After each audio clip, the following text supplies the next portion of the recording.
So welcome everybody. So Jeffrey's in the back. You can, those of you who are on WebEx, and I think we have 11 people who are on WebEx. How many? 18. Wow. Let's say hi to them. Hey, WebEx folks. Hello. And we have from the graduate school Anna DeChet-Qualls, and she works with our alumni. So she's been behind this Rita B. Leahy series. She has been working with Rita Leahy, an alumna who is really passionate about our PhDs exploring a full range of careers. So she's funding this speaker series. She's been very generous with us. And we also have Lori White, who is the still new communications director for the graduate school. So she's been chatting with our panelists, who I'm going to introduce in a moment, but also some of you about why you're here. Let me make sure I cover all my talking points. So there are 4 sessions this semester. We did data science last month. We're doing policy and advocacy this month. In the spring, we're doing consulting careers, and not just management consulting. We've already got one panelist lined up who's actually been doing consulting for boutique firms, and she's an English PhD, and she does writing and technical editing. So very different kind of consulting. And then we're doing federal careers in April. I want to do a plug for the PhD Career Pathways Conference. I'm curious if any of you have gone to that in the past. Yes, we're going to have 9 panels again. So May 1st, mark your calendars. Tonight, we're going to actually focus on policy and advocacy. And oftentimes, doc students and postdocs alike will say, I'm interested in policy, or I'm interested in science communication. But they haven't yet had a chance to explore what that means. So tonight's panel is really focused on helping you see some real-life examples from some real-life Maryland alumni. So the way it's going to work is they've each been asked to prepare some talking points about their journey, right? About their how they went from the PhDs to the position that they're in. They're going to talk about the skills that they use, and I really encourage them to be real and provide advice. Okay, so that's what they're going to do. They're going to speak in order, alphabetical order, although they're not seated in alphabetical order. And I'll give them a signal when it's sort of 2 more minutes. We're going to do group Q&A. It's so much more fun because I guarantee you a question that somebody asks, you have the same question. After we do the Q&A, there'll be time at the end for you all to continue your conversations with our panelists, our alumni, and also with each other, because relationships is a very big part of your career, having professional relationships. Rita B. Leahy feels that relationships have been detrimental and instrumental in her career. And she really, besides being passionate about the career exploration, she tells the story of how much relationships matter. So I've asked them to talk a little bit about networking too. Okay, so on your seats, you have a little note sheet. You all have great brains. I know a lot of you remember stuff, but the reason why I decided to kill some trees is 3 panelists are speaking in order. If you would go ahead and if you think of a question, jot it down. If they say something that gives you an aha, write it down. And then at the end of the program, or sometime tomorrow, before too much time goes by, give us some feedback on the session. There's a URL and a QR code that you can complete. I swear, it's a 5-minute Qualtrics. And as doc students, you always want someone to fill out your surveys, right? Guilt. But also, I challenge you, as you listen through the lens of the questions that are at the top of the sheet. Listen what their journey was like. Listen about the skills and experiences that they think you should look for. Listen to the role that relationship building and networking plays. And then ask yourself throughout, how does this apply to me? How could I use what they're saying? How can this benefit me? And I challenge you at the end to write down just one small career-related action that you can take in the next week.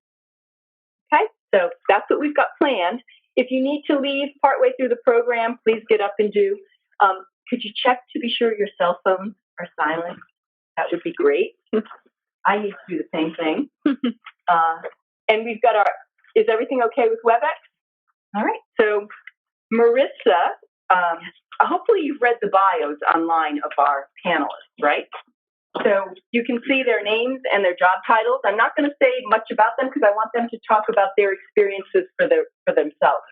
So Marissa's going to go first, followed by Katherine, and then Giordano will go. We'll wrap things up. Okay, and then we'll do some Q&A. Take it away. Okay, hey everyone. I'm so excited to be back at University of Maryland. I graduated in 2017, so that's super recent, and I really loved my time here. So just by a show of hands, how many people are still considering an academic career? Okay. So kind of, they're all wrong, it's segregated, and then other people are like lukewarm about it. So I actually went straight into a tenure track academic job at a research one institution after I graduated. And I was there for 2 years, and now I'm working in policy here in DC. So you might be wondering, how the hell did you leave a tenure track academic job? Which is what people tend to ask me, especially after 2 years. And I was told to be honest. So I am going to actually be honest about what my experience in academia was like, and specifically my experience as a person of color, because I went into academia because I was very passionate about social justice, and I wanted to create some sort of social change, and I wanted to help students from underrepresented backgrounds. And so that was where my passion lied. And I went and I interviewed at all these different places, and they were like, we are really into social justice too, and we care about this too, and we're so happy to have you. And at many of these places, I was going to be the first faculty member of color, or the first Black faculty member that was tenure track, I'll say, because you do see faculty of color who are in more clinical positions. And so I didn't know what that would mean. I think being in a liberal place like Washington, D.C., people have sort of a baseline level of understanding, but I was interviewing all over the country, in cities specifically. I wasn't going to put myself into a small town situation. And I ended up in Atlanta. So Atlanta is fairly diverse, but it's still the South, which is what I realized. And being there, even within my first month, I started to recognize that there were things that other folks didn't understand about me. So I went to the Black Queer Festival in Atlanta, and my chair was like, I don't understand why they think they need their own festival. And I was like, this is a white gay male, by the way. And then I went to a faculty outing, and someone brought up that, we really need to diversify. We need to get more faculty members of color, because again, I was the only Black tenure track faculty member. There was 2 other Asian women, and then like 16 white folks. And someone brought up that we need to diversify. And then I heard someone else saying, well, our faculty racial demographics reflect the demographics of the nation. So I don't know why we need to do that. And so I began to realize that some people were actively hostile about this. And so then when I asked institutionally, are there any support for underrepresented faculty members? They told me that when they tried to create support, there was backlash from the white faculty members. And so they ended up creating a mentorship program that was called Mentorship for All. And so for me, I'm going through these experiences of feeling so isolated in my department, feeling so alone, feeling like if I ask for any sort of support, other people aren't going to understand the experiences that I'm going through. I study racial identity, so I was putting my research up on listservs, and they were getting reported because they mentioned race. And I was just like, feels so hard. And yet, if I try to tell people how hard it is, then it feels like I am a liability. I would sit in on faculty meetings, and we would talk about how students of color speaking out against injustice we're not giving us enough grace. We're not giving white folks enough grace, and we're pushing too hard. And this is something that we should think about in evaluating them and our ability to move forward in the program. I heard a faculty member outside of my door who was talking about how, the Black students in my class were disagreeing with the finding. There's this very contentious psychologist who argues that why do Black people have high self-esteem even though they're very stigmatized? The reason is because they blame everything on racism. The students didn't take very kindly to that. And this faculty member is outside my door is talking about how the students are so immature because they have had problems with this finding. And so I was sitting in, all of these things are happening, and there's one faculty meeting, and basically we don't have enough money. We're a state school. We have big budget cuts. They're pushing us to get grants to be able to keep the funding alive. And so the solution that they decide is, let's just stop paying our PhD students. Then we'll just have local students. We'll have students from Georgia. And I am aghast. My jaw is dropped. I'm like, these are the most vulnerable people. We're here to protect them. Like, that's what leadership looks like. You are protecting and advocating for the people that are most vulnerable below you. And we're entertaining this for a long time. And I'm seeing everybody considering, yeah, maybe we'll just stop paying them. You know, I didn't really get paid that much as a PhD student. Mind you, we pay them $12,000. So these students cannot afford to go to the doctor, to go to the grocery store. I'm sure some of you folks can relate.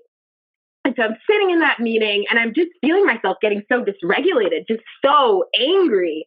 And seeing that I was the only one to get so angry. And there was just a point where I was like, you know, like, these students can't afford groceries. They can't afford medical care. Like, why don't we talk about cutting off our salaries as faculty members? Because that will not be the difference between me being able to eat. And so after I said that, I was like calling my faculty, my advisor, and I was just crying. And I was just like, oh, I just feel like I'm not myself here. Like, I feel like I can't be myself. And all the reasons that I was passionate about coming into this field, I cannot express here. And she was just like, Marissa, like, you have to leave. And I was just like, wow, I can leave. You're right, I can leave.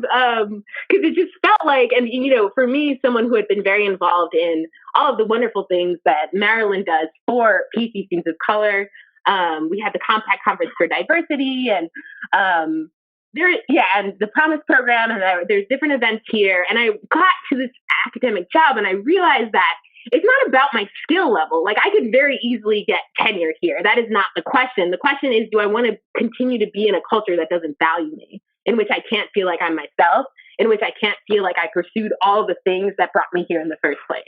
And so that was basically my decision to leave. I was like, I can't do this anymore. And I think coinciding with that decision was, as someone who's really passionate about social justice, that's not what academia was incentivizing for me. I was supposed to be publishing these peer-reviewed papers in these esoteric journals that, you know, we hope that people read them, but honestly, they're very inaccessible and they're full of jargon. And probably like 15 people actually read my articles. But so I was just feeling like this, I feel like a big hypocrite myself, and I feel like I want to protect students and I want to protect students of color, and yet this institution is not allowing me to do it. After that meeting where we talked about just stop paying our PhD students, I brought to the faculty that, hey, I think we need to have PhD students at our meetings if we're going to be making decisions on behalf of them.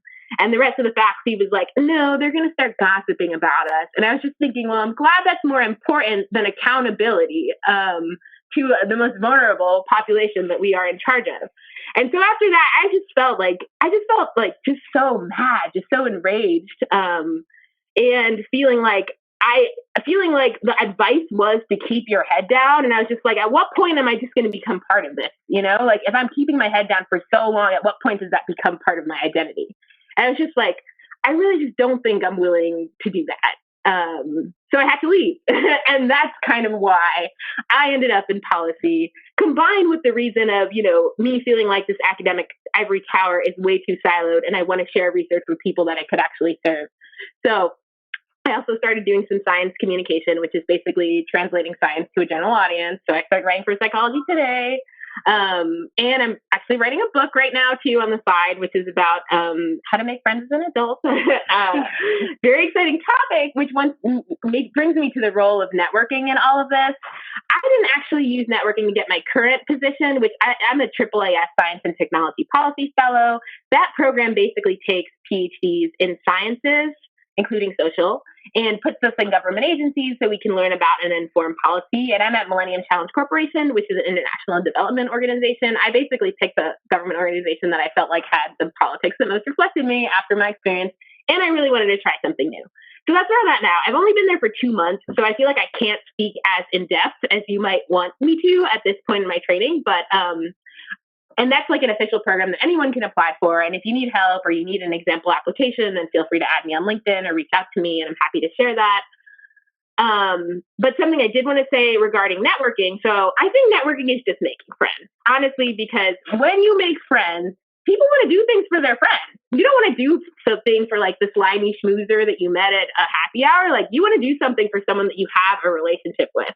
And so for me, when I'm writing this book on making friends as an adult, you have to get an agent. And this is for a general audience, not for an academic audience.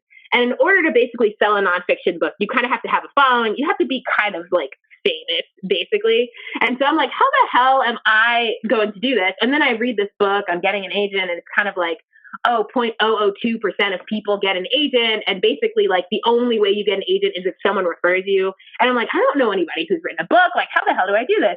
And so I'm pitching to like all of these different news outlets about different articles that I want to write for them to get my name out there, because I need to do this to write the book, get accepted to be a regular contributor to Psychology Today. And so what I decide to do, what I realized in my friendship research, is that what primes people to give to us is if we give to them.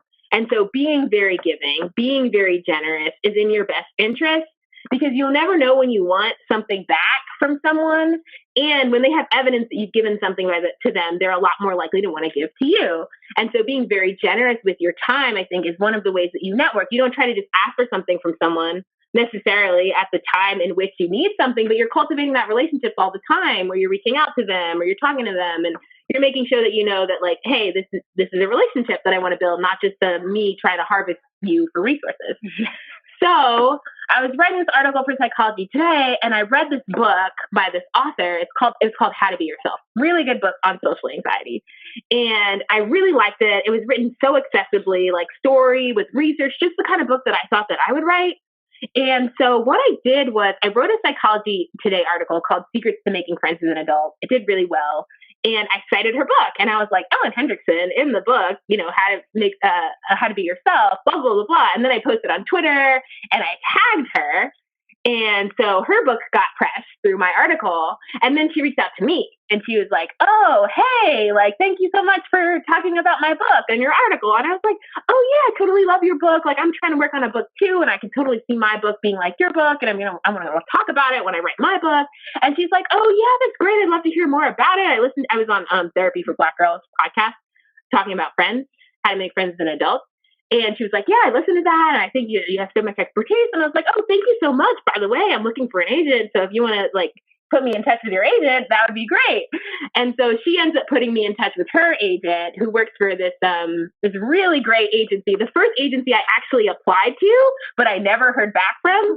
But then she puts me in touch with them. I get the referral, and then they're like, yes, we'll work with you. We love this idea. It's very marketable. And so that's all to say, like, my advice on networking is to be thinking about it as making friends. Don't think about it as trying to get something out of someone. Think about, like, I think, like, when networking, even, you don't necessarily have to talk about work and about jobs, because when people know you as a person, that's when they want to give you resources. That's when they connect you. They're like, oh, I know this person. I know their hobbies. I know their interests. I know them as a dimensional human being. And now I'm willing to offer and my help and support them. Like, our stories is what compels people. And even thinking about science communication, how do we communicate science to get people to change their behaviors? I realize that it's just not all about the facts. It's about the story. It's about the emotional connection. So that would be my advice when it comes to networking as well. I know I didn't talk a lot about policy, but I think these two have a lot more policy experience. So I think you'll be able to learn a lot from them. Great. Okay. Can you say just a little bit about the decision to become a AAAS fellow as you navigated the change? Because you had to decide what you were going to do. So how did you latch onto policy? Yes. So my biggest drive to get to specifically veer into policy, because I was actually applying for academic positions too, was because I felt like I wanted to use research for some purpose. I didn't want to, I actually realized that I had never read research before to ask myself, what am I going to do differently on behalf of this research? Like, I was just reading research to inform another research idea. And I realized I wasn't actually trained to do that. And I was just like, this isn't actually the point of research, for it to inform how to write another academic research article. Like, there's actually some sort of ways that we change our behavior that's supposed to happen on behalf of this research. And so that's why I was like, the policies that we created optimally should be informed by research. What better information do we have than research to inform the policies we create that affect so many different people? And so at the organization that I chose, Millennium Challenge Corporation, they're very data driven. We do international projects that target global poverty. And so what we do is we're collecting data along the way, and it's an iterative process where if the data says we're screwing up and poverty actually isn't decreasing along the way, even though we built the school, even though we gave them electricity, or even though we built this road, then we change courses because that information is then used to inform some sort of outcome. And so I think I started becoming really passionate. And so this is sort of the fusion of the two things that I'm going through right now, writing this book and working in policy, is because this is wisdom to me. I'm excited by research because I don't necessarily trust people when I give advice. They give me advice. As a psychologist, it also reflects their own issues, what advice they might give. But I don't know, research, and we know research isn't perfect, right? People skew things and fudge things all the time, but I think it's the closest that we can get to accessing wisdom. And what are you doing day to day now? So on my day to day, we are at Millennium Challenge Corporation. They are just starting to build a social behavioral change branch of the organization. So it's been a very strongly an economist model, which is if we build this thing, people will use it. People are very rational, but we all know that eating right and exercising is something that we should do, but rationally every day we don't do it. So there's just more to it than that. There's a human factor, a human element that we've missed. And so for me, right now, I'm going to be helping on that team. And so later on in the year, I'm set to go with them to Senegal, Mongolia, in Morocco, and go to their conferences. And so what we're really doing right now, honestly, is building more capacity for that because it's new and it's rolling out. So since I'm really interested in science communication, I'm I'll be our reporter. I'm going to report on what we do so we can build our capacity and people can know about us and we can develop a reputation. So I'm basically going on these trips and trying to report out articles that we're going to publish on our blog about the social behavioral change. In addition to that, I'm doing a lot of readings. I think it's the early part of working in an organization. It's just you're literally just studying the organization for a while before you can realize what you can do. The AAAS fellowship is really interesting. I think my specific fellowship is all about being entrepreneurial. So they basically want us to analyze the organization, figure out where the gaps are and how that matches with our expertise. So that takes a while. So I would say right now, my job is more sitting back and observing and figuring out what they call a value add, which is where can I add value? I remember that term. So, yeah. It's great. We've got someone who's stepping into policy. Yeah. Okay. So my name's Katherine Johnson. I go by Jo. I am currently working at the National Institute of Standards and Technology, which is in Gaithersburg, and that's a federal agency, and it is the most sciencey of science federal agencies. So they do a lot of nanotechnology and highly scientific things. I'm a social scientist, so most of the things that NIST does, I don't really understand. But how I got to NIST was also as a AAAS Science and Technology Policy Fellow. So my background is anthropology, women's studies, and also religious studies. And I did a master's, and then I worked for a few years in nonprofit, and then I came back to the University of Maryland, and I worked as an admin kind of person. I was an undergraduate advisor, graduate advisor, sort of department catch-all person, as I was trying to decide, do I want to go back to grad school? And so I eventually decided, yes, sure, I'll go back to grad school. I'm really interested in the environment, so I wanted to do environmental anthropology, sort of fusing this interest in the environment and then a very qualitative research focus, on the community level. And so the research that I did here at Maryland was related to resilience and vulnerability to climate change in a rural coastal community on the Chesapeake Bay. And so through that work, eventually I was the project director for a little bit. And I really loved that work because it got me out with the community and really understanding what are the problems that they perceive. And climate change, as you may know, is a contentious issue. And much of the community that we worked with out on the Eastern Shore didn't believe in anthropogenically caused climate change. And so the things that they were willing to talk about were erosion and flooding. Those are the day-to-day things that they experience or, from time to time with storms and different things. And those really, that's what climate change is. Right? Sure, it may get worse in the future. Sure, there may be tipping points where certain things happen that cause more catastrophic change. But on a fundamental level, climate change is nothing more than all of the things that they're already dealing with, just maybe to a different extent or to a new extent. So really building our capacity to talk to them about the things that matter to them in the way that it matters to them is one of the strengths of anthropology, but it's also one of the strengths of going into a community and working with people who may have a different sort of worldview or background or ideas than you do. So I really enjoyed that community level research, but I was interested in also finding out more from a top-down perspective. How does this work? How do we come up with these rules that we have on the federal level, and how does that influence the state level? I kind of got a view of that from the bottom up, working with the community, their perspective of it, but I really wanted to understand more of the top-down perspective. So for that reason, and because AAAS pays better than a postdoc at Maryland, I went to the AAAS fellowship, and I was placed at NIST. The interview process for the AAAS fellowship, I won't get into a lot of detail, but it's chaotic. And basically you do anywhere from 7 to 20 interviews within a week. And then the organization, you rank organizations and they rank you. And then there's this matchmaking thing that happens. It's a black box. You don't get to see how it works. Anyway, I ended up at NIST. I talked to my supervisor today and I was explaining that I was coming here, and I was like, I have to explain to them how I got hired here. How did I get hired here? And the thing that he sort of said is, well, you didn't have any background in earthquakes. And the thing that I do now is that I work with building engineers on earthquake engineering. And I don't have a background in engineering, and I didn't have a background in earthquakes.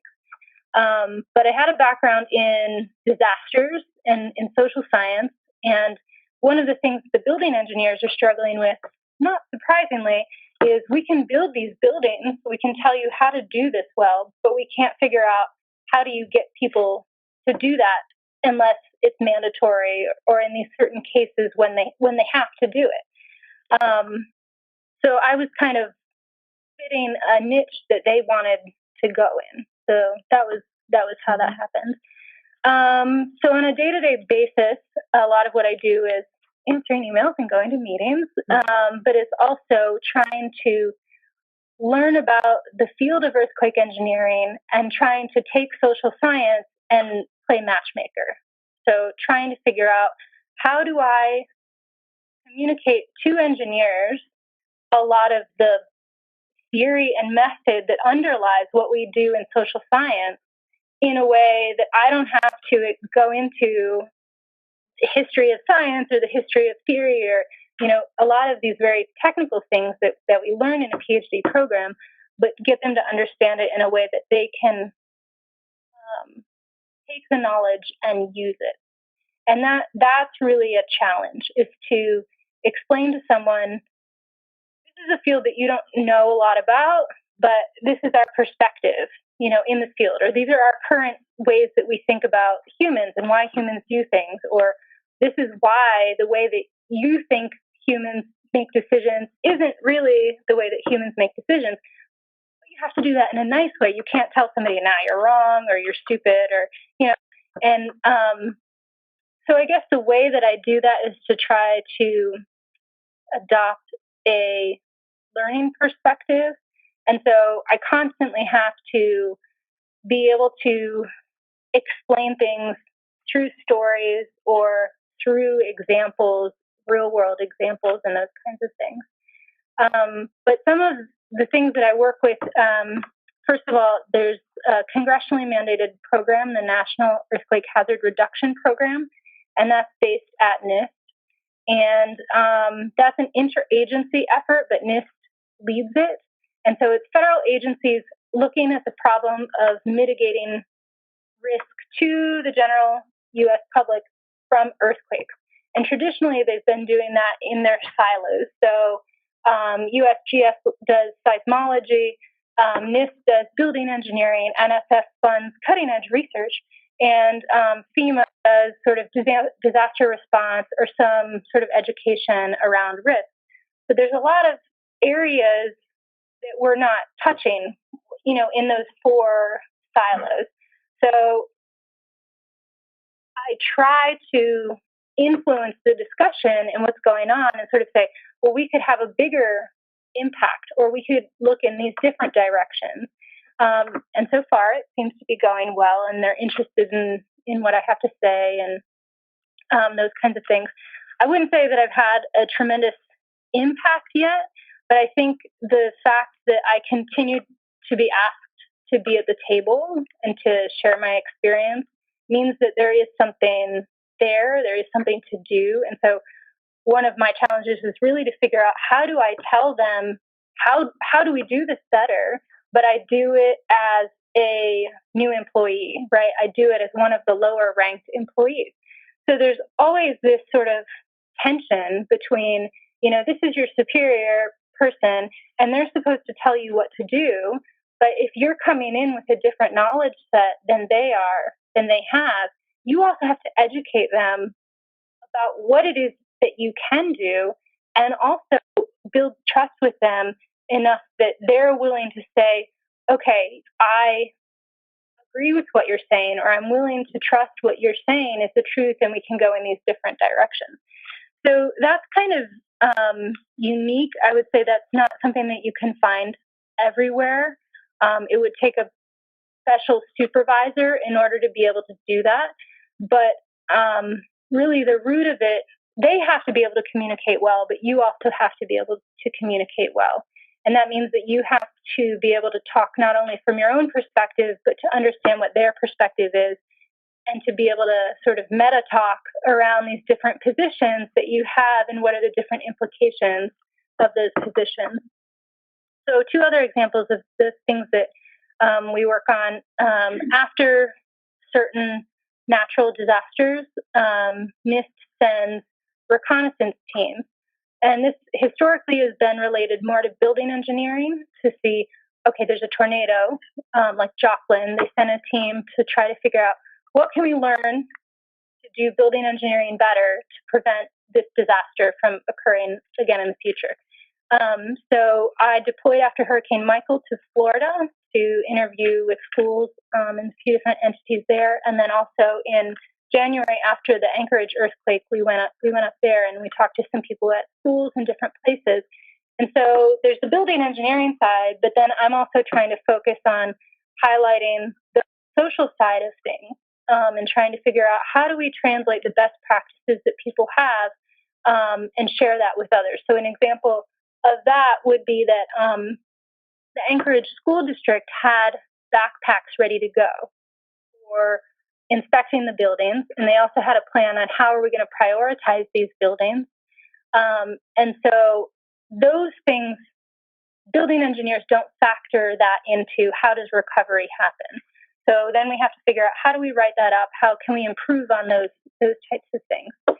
And then I'm also involved in writing a report to Congress on functional recovery. So historically, earthquake building engineering has focused on life safety, but people nowadays are interested in being able to get back into the buildings right away and to use them. So although a building may be designed so that it doesn't fall down after an earthquake, that doesn't mean that it won't have to be destroyed because it's too damaged to be repaired, for example. So thinking about, this is a new shift in how, it's a change in how we look at buildings and how we use them. I could go more into that later. So I really enjoyed NIST. Okay. And so I had the opportunity to stay on, and so I got hired there as a permanent fed.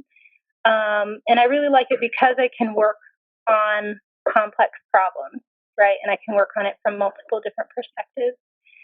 So really, I was able to stay in that job because of the relationship that I had built with my supervisor there, but also building relationships with other people within the organization that they also said, yes, she has something to contribute, even though she's not an engineer. You know, we don't exactly know what she does, but she seems helpful, so we'll keep her around. So I think it's always important, sort of like what you were saying, about the giving piece. Like, you just also have to be willing to build relationships with other people, and the problem is you have to make it natural. It can't be forced, right? Like, you can tell when somebody's trying to game you. So, advice for the policy career path. Policy has limited effectiveness. I think we maybe put too many eggs in the basket of, yes, we have to do policy. I think the thing that we have to remember about policy is that it is a complex system, and there's multiple perspectives, and there are multiple interacting components. And I think a lot of times we get so focused on what is the policy that we need to write that's going to produce the carrot or the stick that produces the end result. And it's really not that simple. And we've progressed so much beyond that in our academic thinking. We need to remember that that's also true for policy. However, in the political world, you have to have sound bites. You have to make it easy to understand. You have to make things simple. So there's some balance there. So, yeah. Thank you.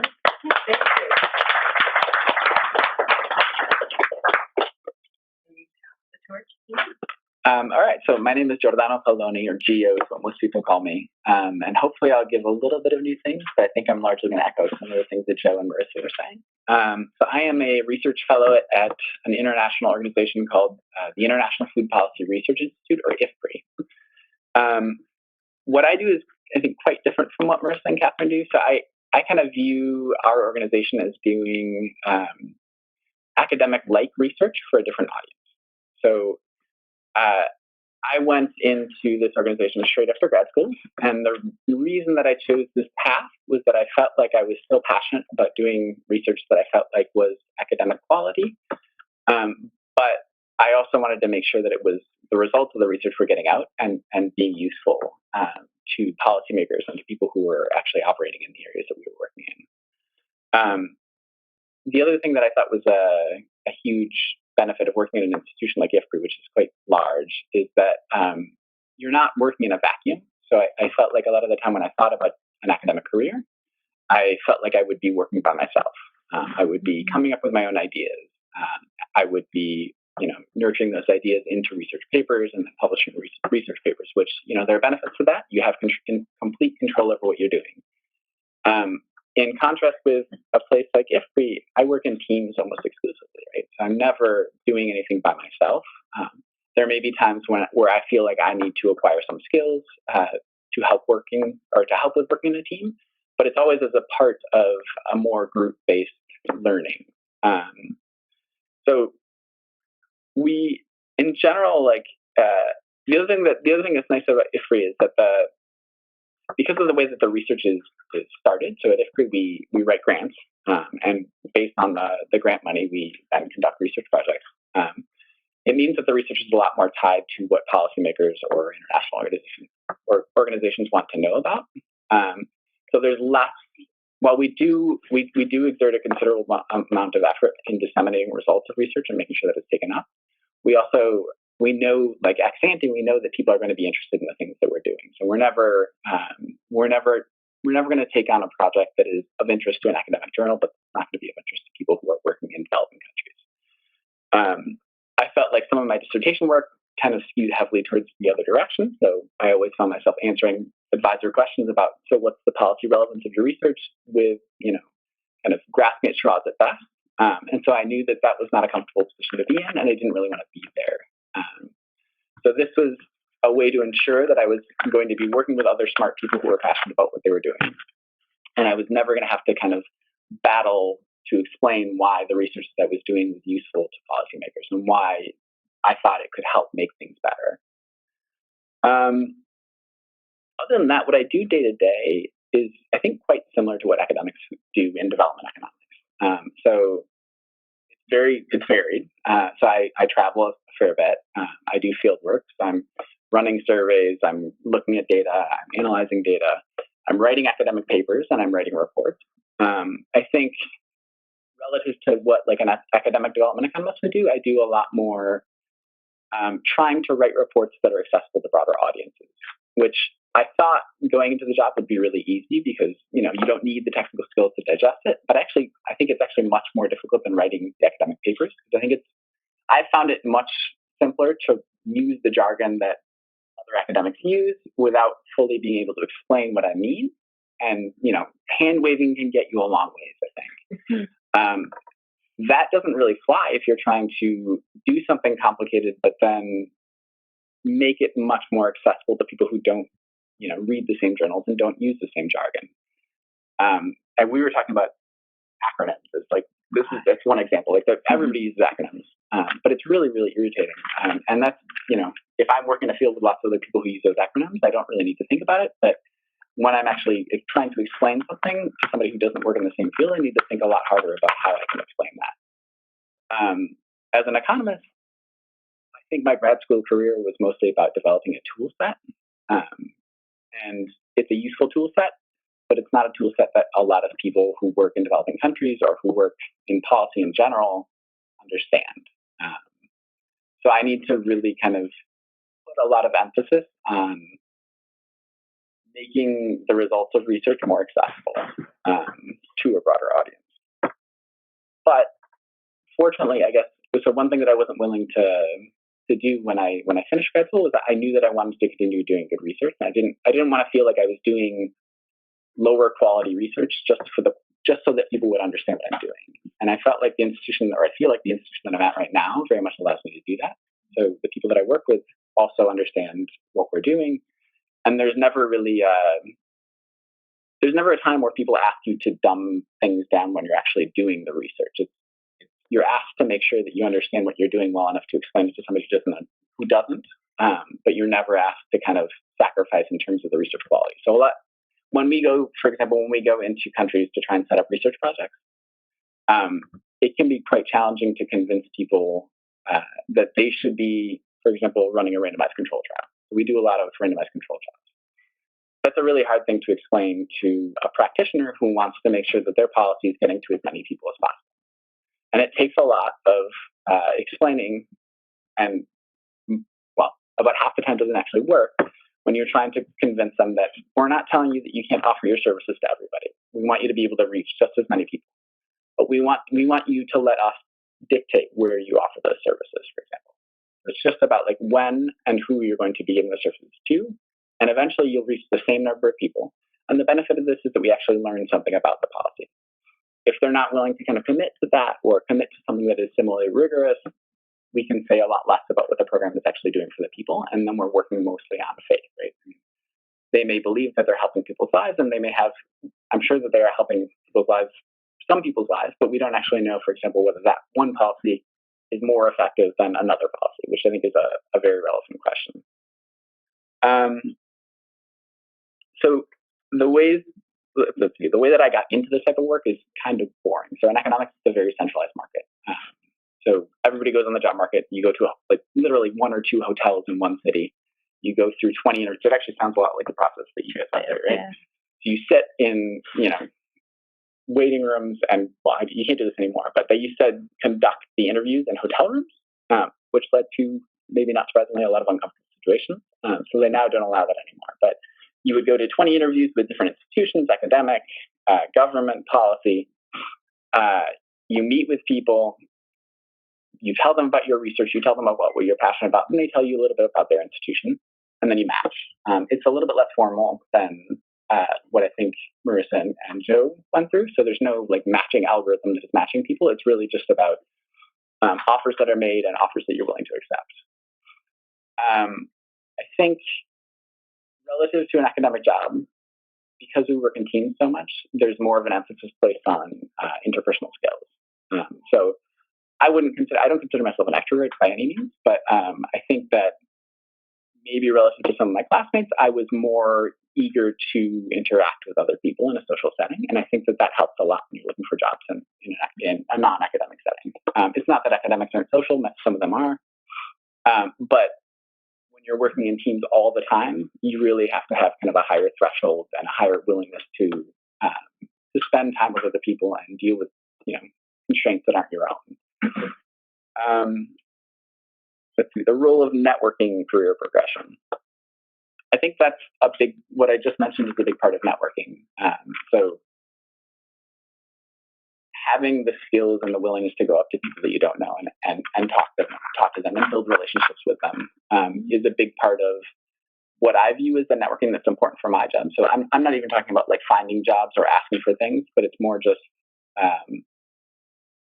when you're working in a team, it's really important that you're getting along with the other team members.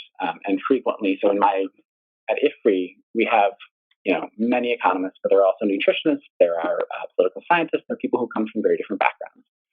And similarly, when I'm working with people who are in countries, so policymakers or government officials, they frequently have very different backgrounds than I do. But there's this kind of this idea that I need to understand kind of where they're coming from, and and help them understand where I'm coming from, so that we can kind of arrive at a goal or a policy that is either a compromise between what I wanted and what they wanted, or somehow we feel like we'll satisfy all of our goals ideally. But and I think networking and kind of being able to build relationships with other people is a key part of doing that. So it's useful in that respect, and it's also useful. So my institution, again, we apply for a lot of grants, right? And I do think that is I think Marissa characterized that relationship perfectly when she was talking about networking as being making friends. And I do think that, like, in the world of writing grants, if you're friendly and you've made friends with people who are working in funding organizations, you're much more likely to get grants from those organizations. So having lasting relationships and having things in common with the people who are at those organizations, but then also having part of that relationship is them asking you to do something and you showing that you're able to do it, right? So that kind of, like, once you've gotten your first grant, showing that you are going to follow through and conduct the research that you said you were going to do and do the different policy dissemination things that you said you were going to do, that's super important and helps strengthen the relationship that you have with those funders. Let's see. So advice for students, what I wish I had known. So honestly, I think the biggest thing about grad school, I think the most important thing about grad school is for you to really kind of focus on research. I know your advisors are telling you that all the time, but it's really true. So even if you want to go into policy, I think learning the subject matter that you're getting into as well as you can is super important. And I think part of that is what I was talking about earlier, where, like, it's a lot harder to kind of to make what you're doing accessible to a broader audience than I think you would think. So you may know exactly what you're doing, but explaining it to somebody else is tricky. So developing those skills and really, really focusing on understanding your research is important. And the other thing that I think is really beneficial for that is teaching. So I'm sure most of you are working as graduate assistants, and I think that is incredibly important if you want to work in policy, because largely that's what you're doing, right? If you're teaching undergrads, you're not using the same jargon that you use with other graduate students or other faculty members. And I think you both learn from students, and I think in particular about, like, how you can say different things and how you can express things that may have seemed really easy for you in ways that are accessible to a broader audience. Students are a good example of people who you might face as a target audience if you're working with policymakers. That's that. Okay. Well, let's give them a round of applause. I will often say that the universe always puts the right people at an event. And as I was listening, I was just struck by how you've presented different phases of exiting from grad school and are in different positions within the policy world. Even though you're both AAAS fellows, Marissa and Joe, you're really doing different work. And I know, Giorano, you said to me, well, wait a minute, I'm not out there making the policy, but I thought this is the other part of policy that is really accessible for many of our doctoral students. I was struck by how important being able to communicate and work with other people really is, while being a solid researcher. That seems very common. before I open it up for questions, could you say a little bit about what were some of the things that you were thinking while you were making the transition from your PhD program? So what were you thinking career-wise? Mm-hmm. Were you thinking can you remember what it was like? Because I know that for our doc students, that transition period feels very pressure-filled. So can you go back in time and think about what you were thinking about where you were going to land, and has it turned out the way you thought it was going to? That's the first question, and then we'll open it up. You get blacked out that entire 2-year period. I'll say, okay, so I was, in academic. So I just wanted to be an academic. And I still think that a lot of my personality does lend itself to being an academic. And at the time, though, I didn't really consider anything else, which is why I would recommend that you follow your curiosities, even when there's a certain path that you can take that would lead you exactly to where you think you want to be, because I don't think you know where you want to be until you're experiencing it, because culture is literally half of your enjoyment of your job, right? So I think in academia, it feels like there's all this pressure to take a job if you get it, no matter where it is, no matter what the department is like. It's just there's this air of desperation, which I don't think is healthy. Like, I think you need to, and for me, this was hard, right? Because my advisor was like, if you get a tenure-track academic job, you got to take it. And so, but I knew that I kind of also really wanted to live in DC. I love DC. Jeff knows that I just really love living in DC. And so, but I didn't feel like it was acceptable for me to say living in DC is more important to me than going into an academic job. And it should have been, and especially for people of color, I have to say that you have to let that be important, because there's places you can go in America that are not comfortable or safe for you to live in, right? I was living in Atlanta and I still had people yelling things out at me on the street. And so I just was not prepared for what living in different places in America was going to be like. And so I think you need to let yourself see your job placement holistically. It can be what you're doing in the job, of course, matters. Also, your evaluation of what the culture is going to be like can be just as important. We were talking about something I asked you is, do they let you do teleworking days? Because right now I'm very much struggling with having to be somewhere 9 to 5. So these things may feel really little, but actually I feel like make such a big difference. And if you're someone who's like, hey, like, I want to put my relationships first, and I want to have a job that's flexible about my relationships, or I want to move somewhere where my spouse is, or where my friends are, or where my family is, like, let that be okay for you too. Like, your internal compass is so important throughout this whole process.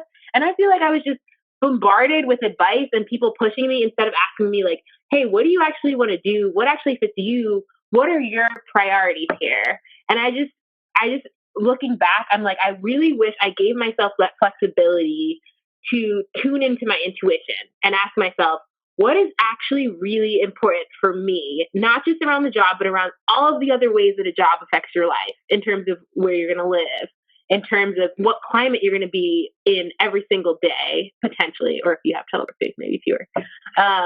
So yeah, that's what I would encourage within all of you as you're figuring out what your career is. Don't be rigid, I would say, because so many seemingly tangential factors are going to affect your experience of whatever job you're in.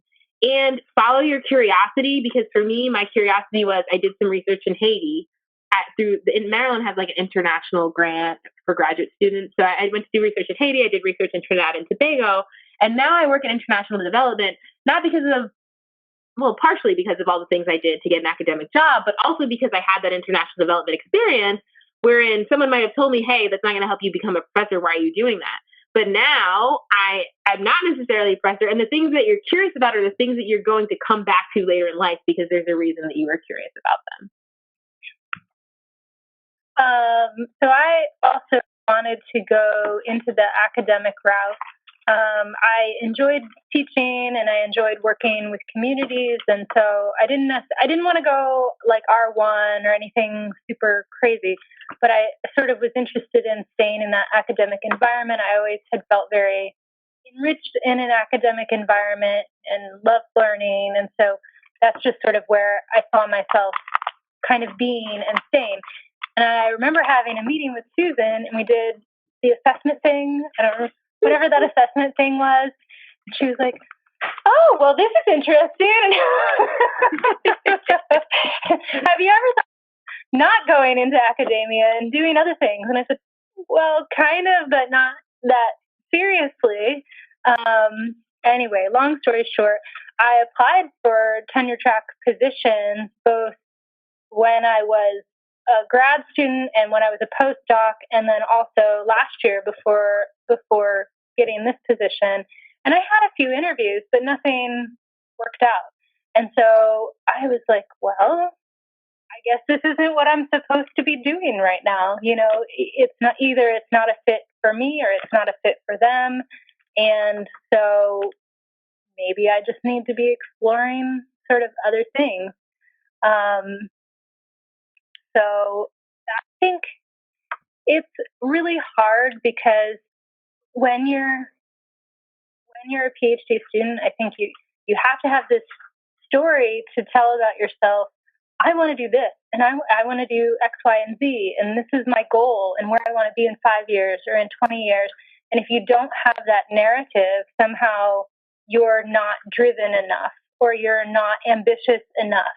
And some people read that as being you're not the right kind of person that they want because they want an ambitious and driven person. And I think that thinking is so harmful because you can still be, you know, someone who wants to contribute and who is effective and who wants to make progress in the world without being ambitious in that sort of self-promotion way. And so that's something that I have always struggled with. And so anyway, I'm just happy that I've ended up where I am. And it's not always you can plan it and then do it sort of path. I think, again, I agree with everything that they said. The one thing that I would add is that you guys are living in maybe the best place to explore other opportunities, right? I mean, really, during summers, yes, you have to do research. You have other responsibilities here. Maybe you're teaching classes. But there are so many institutions around that are really, really accessible if you talk to your advisors, that you can get experiences and see whether some of these other options would be a better fit. Because I do think at some point, it's a time-consuming process, and at some point you're not going to have time to explore all the things that you'd like to do. Even if you're in grad school for 10 years, you're not going to be able to do everything you'd like to do at some point.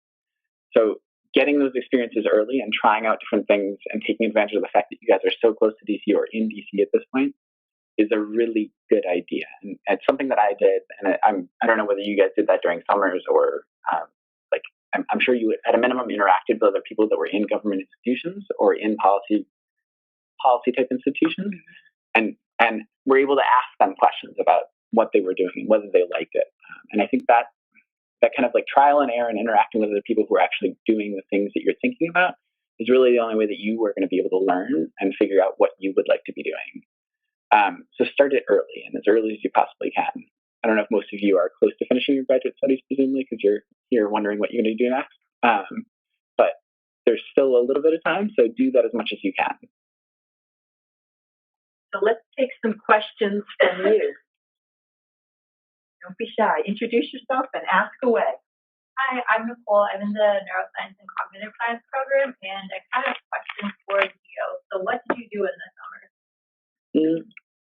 So I did a couple things.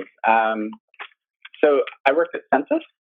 So economics has, or some professors in economics have like a relationship with the Census Bureau. And so I actually spent a lot of time at the Census Bureau working on research there, but research that was maybe more policy relevant than the research that I was working on for my dissertation.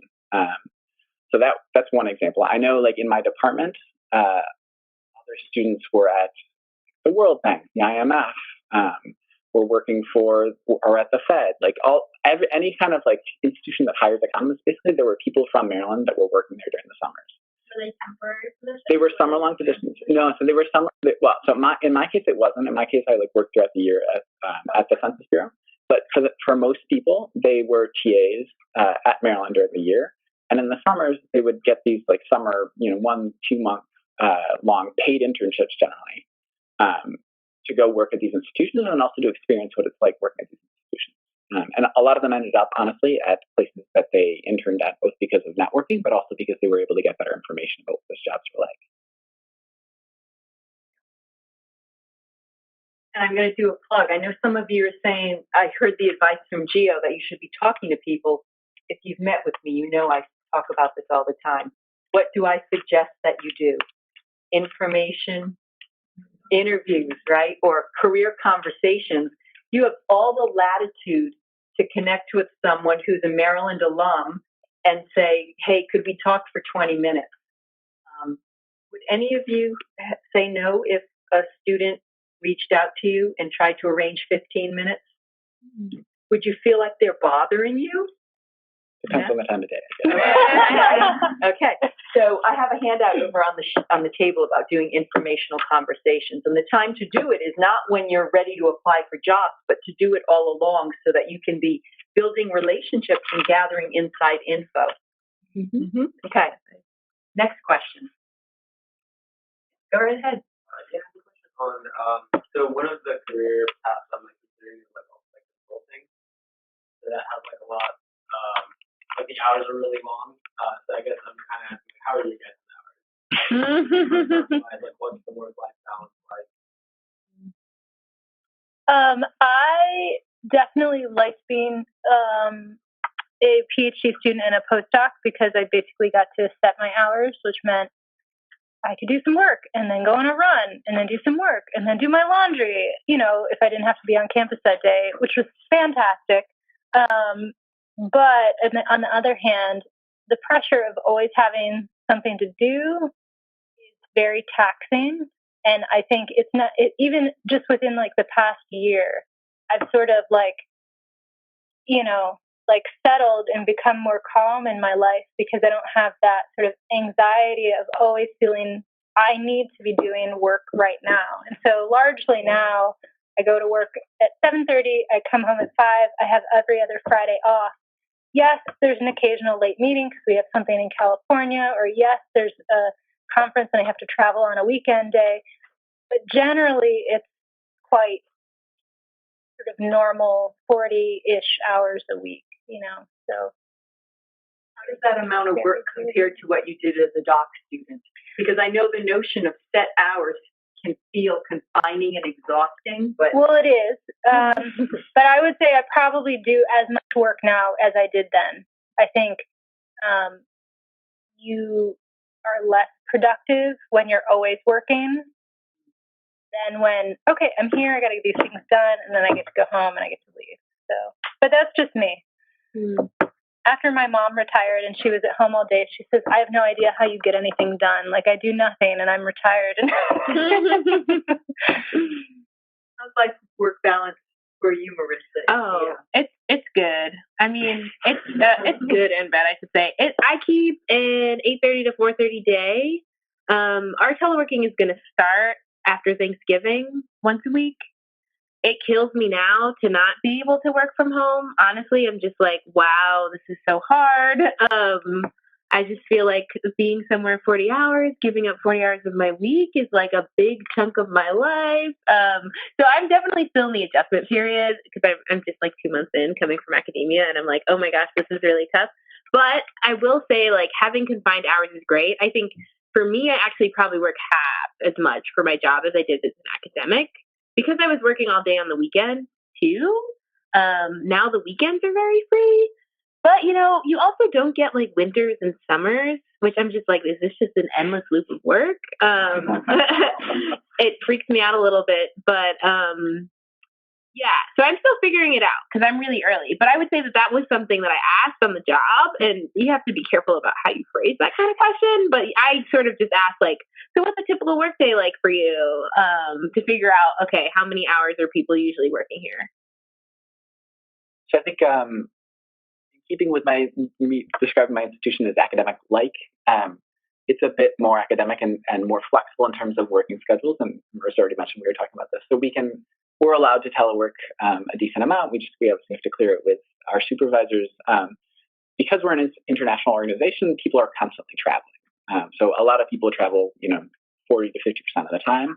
That means that the office is sometimes half full. So there's not like the same benefit to having everybody come into the office every day if, half the people are around the globe. That flexibility comes with some costs. So we're a little bit less contained to conventional working hours. I find myself working almost always at night and frequently on weekends.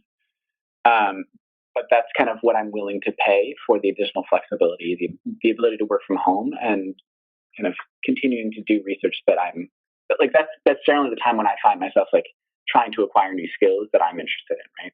That are also useful for my job, but that are privately also kind of very interesting. I know I looked into consulting when I was in grad school, and I would definitely ask at the specific firms that you're thinking about, because I know it can be quite brutal. So I would check and make sure. I don't think any of us are experiencing that kind of yeah. Okay, so we have a question that came in from Alex. He is asking about policy and advocacy opportunities for those who are in physics or mathematics.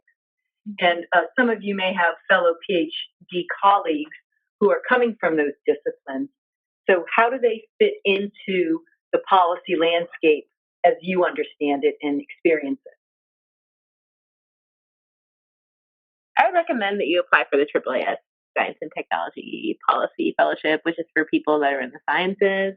We have a physicist at our organization because you don't really understand how your level of thinking can apply until you're there. So AAAS gives you the gateway in.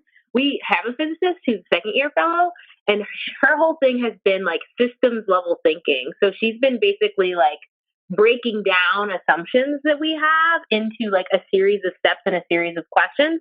So we're not making those assumptions. And so there's a lot of translatable skills that you may have, even if it's not necessarily a physics agency or a mathematics organization, that you don't even know that you have until you're exposed to these organizations. So, I mean, I think in general in policy, it's really important to understand that you have translatable skills. So when I'm sitting at this interview for Millennium Challenge Corporation, where I ended up, they're kind of asking me about my translatable skills, and they're telling me that, like, basically our model is that we create a sort of startup on the ground in the country that we work with, and we create a partnership. So it's like we have experts in the U.S. and we have experts in the country that we're working with, and they kind of do all of the groundwork.